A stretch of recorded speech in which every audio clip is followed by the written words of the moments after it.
Decembrī man bija operācija galvā, tad nedēļa man bija atkopšanās, tad es aizbraucu uz 2 nedēļām uz Tenerifi atpūtā, ceļojumā. Es nestrādāju decembrī vispār. Tad janvārī es saņēmu kontā 400 eiro. Papildus ienākumi, papildus manam pamata darbam tajā laikā.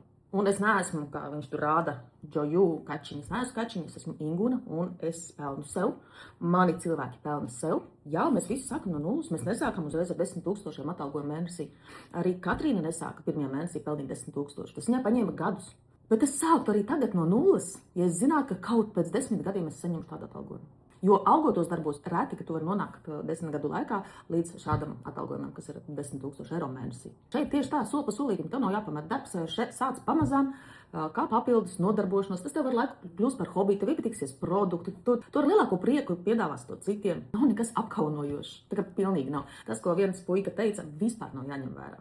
Ja tu esi pieaugusi, ja tu esi ar smadzenēm, ja tu māki paklausīties mārketinga plānu, ja tu māki izlasīt produktu sastāvu, tad nevienu cilvēku nevar ietekmēt, ko kāds teica.